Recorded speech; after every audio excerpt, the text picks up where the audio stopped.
Halo kawan-kawan borangan, welcome back with me Sam. Siap menghibur kalian hari ini dengan film pasca apokaliptik. How are you today kalian? Semoga sehat-sehat dan bahagia selalu. Tanpa berlama-lama, langsung saja. Inilah Snowpiercer Season 1 episode 10. Pembukaan episode terakhir memperlihatkan Layton yang diajak untuk pertama kalinya ke ruangan mesin utama dan melihat pemandangan dari sana. Lalu setelah itu Layton ditemani Melanie, ia mengumumkan pada seluruh penumpang Snowpiercer bahwasanya ialah yang memimpin Snowpiercer mulai sekarang, yang panjang gerbongnya sekarang berjumlah 994. My name is Andre Layton. Setelah selesai dari sana, Layton lalu menemui para penduduk kelas 1 dan kelas 2 di gerbong depan. Meskipun mereka semua banyak yang protes, namun Layton berhasil menenangkan mereka. Di situ, Layton berkata bahwa ia tidak memiliki Snowpiercer, ia hanya memimpin. Karena sekarang, Snowpiercer adalah milik kita semua, ucap Layton. Layton berencana akan membentuk sistem dewan di Snowpiercer nantinya. Terlihat Ruthie yang paling tidak senang atas kemenangannya Layton ini. Ia yakin sekali kalau Layton tidak akan bisa memimpin Snowpiercer dengan benar. Beberapa saat kemudian Layton menemui Miles dan dengan berat hati mengatakan perihal Josie yang telah tiada. Tentu saja Miles sangat sedih ketika mendengarnya, karena ia sudah menganggap Josie seperti ibu kandungnya sendiri. Namun di situ Layton berusaha menguatkan Miles dan mereka saling menguatkan karena Layton juga begitu terpukul. Sementara itu, LJ yang juga merasa sangat terpukul karena sudah kehilangan kedua orang tuanya, sangat terkejut saat memasuki apartemennya. Terlihat Pike dan orang-orang dari kelas 3 berpesta di sana. LJ berteriak dan menyuruh mereka semua untuk keluar, tapi ia malah langsung diusir oleh Pike. Yang netral kok kayak enak ya. Tidak berjuang, tidak melakukan apa-apa, tapi bisa menikmati hasilnya. Siapapun kandidat yang menang. Kayak si Pike sama ini nih, si Terence. Melanie saat ini tengah menemui Audrey untuk minta diberikan terapi. Terapinya Audrey ini mampu membuat seseorang untuk mengingat kembali momen di masa lalu. Dan membuat seseorang itu seakan-akan mengalaminya kembali. Begitupun Melanie yang saat ini terlihat menangis karena melihat putri kecilnya Alexandra. Melanie benar-benar menyesal karena telah meninggalkan Alexandra, karena berpikir Alexandra sudah naik kereta bersama kakek dan neneknya. Melanie pun menangis sesenggukan dan memeluk erat putrinya itu, yang sebenarnya Melanie hanya memeluk Audrey. Di saat yang sama, Layton sekarang sedang bersama dengan Zara, dan kini mereka berdua sepertinya kembali akur, membicarakan tentang bayi mereka apakah laki-laki atau perempuan. Dan mereka bermimpi agar bisa menjadi keluarga yang bahagia meskipun situasi dan kondisi sekarang yang menyulitkan. Kembali pada Melanie yang kali ini menemui Ruthie untuk mengucapkan perpisahan. Karena Melanie berencana untuk menetap di ruang mesin utama, mengasingkan diri dan tidak pernah keluar dari sana. Meskipun Melanie meminta maaf dan mengakui semua kesalahannya, namun Ruthie tetap menunjukkan rasa bencinya pada Melanie. Setelah dari sana, Melanie pun akhirnya kembali ke ruang mesin utama dengan mengenakan seragam engineer. Ben dan Japi langsung melaporkan kepada Melanie tentang temuan mereka yang mengejutkan. Apakah itu? Mereka menemukan siaran radio yang memperdengarkan suara alunan musik. Nih, kalian dengar sendiri. It's probably just something from us. Guys, listen to me. Yang mengejutkannya adalah suara itu berasal dari luar sana. Mereka juga mendeteksi jika suara tersebut perlahan-lahan semakin mendekat. Mereka harus memelankan laju kereta jika ingin menunggu dan mengetahui suara dari manakah itu. Namun, Melanie membutuhkan persetujuan dari Layton terlebih dahulu sebagai pemimpin baru Snowpiercer. Terlihat Osweiler yang habis mabuk-mabukan di gerbong kelas 3 dan tak sengaja menyentuh LJ. Sontak LJ terkejut dan menonjok Osweiler. Namun karena kejadian itu, mereka berdua malah jadi dekat dan berbincang-bincang. Saat ini LJ benar-benar dalam kondisi yang rapuh dan menyedihkan. Ya, mungkin itu semua karma untuk kejahatannya. Namun ada Osweiler yang menemani LJ dan mau berteman dengan LJ. Bahkan Osweiler mau mengajari LJ bagaimana caranya mengupas kulit telur rebus. Ya, LJ gak bisain guys.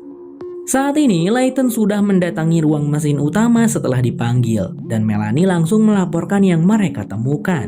Melanie berpikir kemungkinannya itu adalah siaran radio dari penyintas lain di luar sana. Mereka kaget dong, karena berpikir hanya mereka satu-satunya yang masih hidup di bumi ini. It'll be a full revolution before we can hear it again. If we take speed off, There's a possibility of other survivors. Tetapi Melanie tidak bisa memastikan apa itu karena sambungan ke satelit mengalami kerusakan. Pilihannya adalah apakah akan memperlambat kereta atau tetap melajukan kereta dengan kecepatan yang ada. Memperlambat kereta, kemungkinan mereka akan mengalami kekurangan listrik. Tapi jika mereka tidak memperlambat kereta dan mengabaikan suara tersebut, mereka tentu harus menunggu selama 1 putaran lagi mengelilingi bumi untuk kembali mendengar siaran itu. Jadi Layton pun memutuskan untuk memperlambat kereta jika memang kemungkinan ada penyintas lain di luar sana. Sementara itu, saat ini sistem di Snowpiercer sedikit mengalami kekacauan. Jinju pun melaporkan pada Bastille dan Pak Rossi tentang kekacauan yang dilakukan oleh orang-orang kelas 3 dan gerbong ekor. Bagaimana mereka dengan seenaknya mencuri tanaman-tanaman, sayur-sayuran, dan buah-buahan dari gerbong pertanian. Dan kini mereka juga kekurangan orang untuk memperbaiki semua itu kembali. Kembali ke ruang mesin utama, sinyal radio semakin menguat menandakan sumber suara musik itu semakin mendekat. Lalu terlihatlah sesuatu yang menyeruak menerobos salju yang tebal. Dan rupanya itu adalah sebuah kereta raksasa lainnya. Semua orang terkejut melihatnya, begitupun para penduduk di bawah sana. Ternyata ada kereta raksasa lain selain Snowpiercer. Ruthie yang melihat itu tampak merasa senang karena yakin sekali jika itu adalah Mr. Wilport. Melanie di atas sana juga yakin bahwa yang mengendalikan kereta itu adalah Mr. Wilport.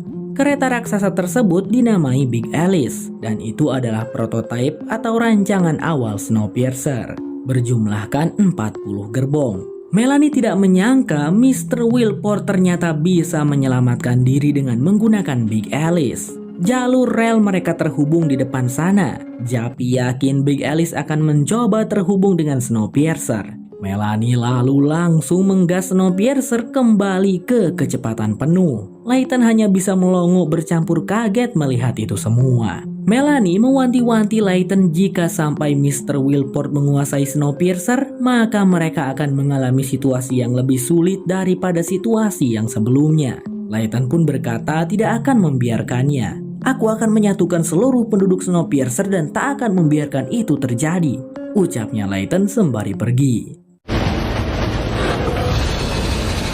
that's an order!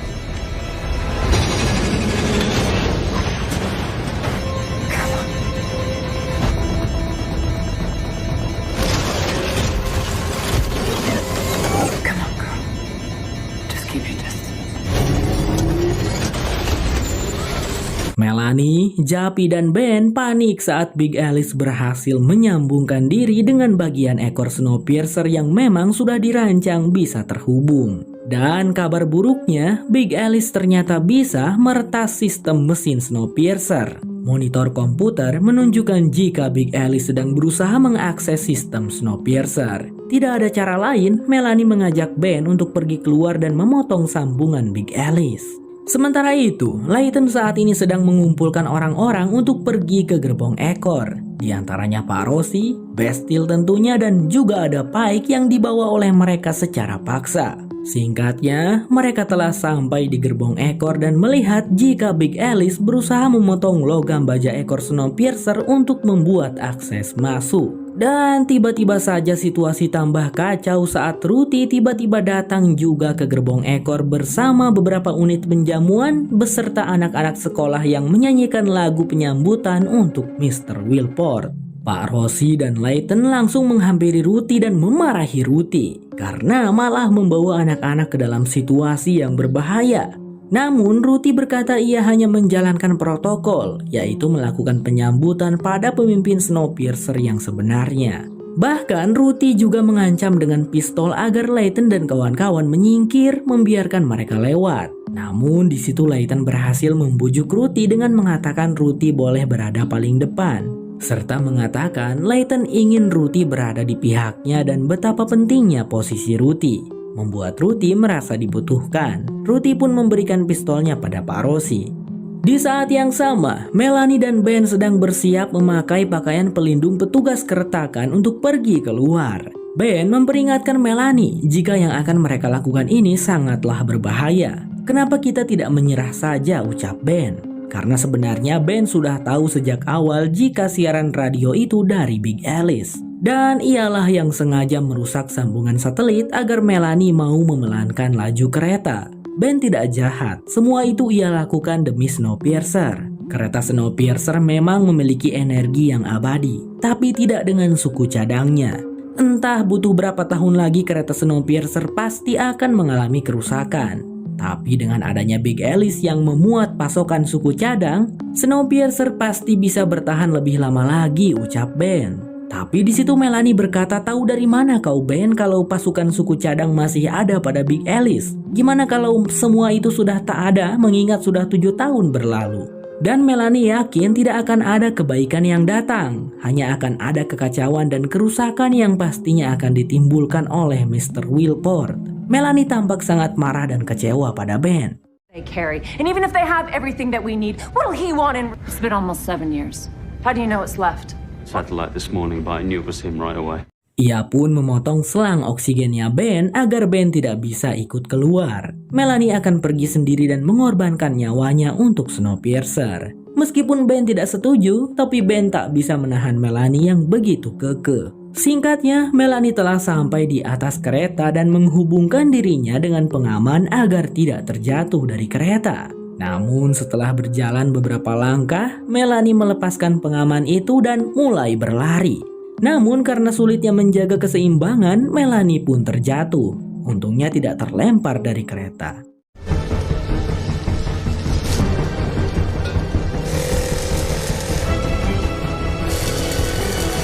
Melanie telah sampai di bagian ekor, lalu dengan nekat dirinya berlari dan melompat ke kereta Big Alice. Dan hampir saja dirinya terjatuh dari kereta. Untungnya Melanie masih bisa cekatan dan berhasil bangkit berdiri.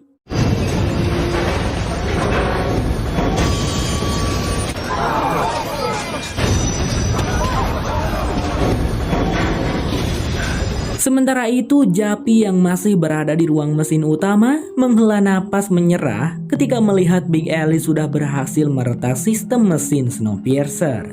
Meskipun Big Alice tidak bisa mengendalikan secara penuh, tapi ia bisa membuat Snowpiercer mengerem seperti yang terjadi saat ini. Melanie pun sampai terlempar jatuh dari kereta saat kereta Snowpiercer mengerem mendadak. We stopped. Hingga singkatnya Snowpiercer dan Big Alice pun sama-sama berhenti total. Ini adalah pertama kalinya dalam 7 tahun kereta Snowpiercer berhenti. Di gerbong ekor, pintu juga mulai terbuka. Ya, memang sudah dirancang pada awalnya bisa dibuka sama Big Alice itu bagian belakang gerbong ekor. Kemudian seorang gadis berambut pendek muncul dari kereta Big Alice. Gadis itu mengatakan bahwa seluruh penumpang Snowpiercer harus menyerahkan Snowpiercer pada Mr. Wilport. Mereka harus menyerah dengan damai. Karena jika tidak, dalam 13 menit maka semua para penumpang Snowpiercer akan membeku dan mati. Ya, penghangat yang ada pada kereta hanya bisa aktif ketika keretanya melaju. Waduh, gimana tuh? Lalu kemudian gadis itu menanyakan apakah Melanie Capil masih hidup? Ruthie menjawab dengan ragu, ya, ia masih hidup. Layton bertanya, siapa kamu? Dan gadis itu menjawab, namaku adalah Alexandra Capil. Alexandra. Sekali lagi, Alexandra bertanya, di manakah ibuku? Wow, anaknya Melanie masih hidup guys. Melanie sendiri saat ini ternyata masih selamat. Ia bangkit berdiri setelah terjatuh dari kereta. Kemudian berjalan dengan sekuat tenaga di samping kereta raksasa itu. Dan Snowpiercer Season 1 selesai. bagaimana pendapat kalian kawan-kawan tentang Snowpiercer Season 1 ini? Tulis-tulis ya di kolom komentar. Sampai jumpa lagi di Snowpiercer Season 2. Bye-bye.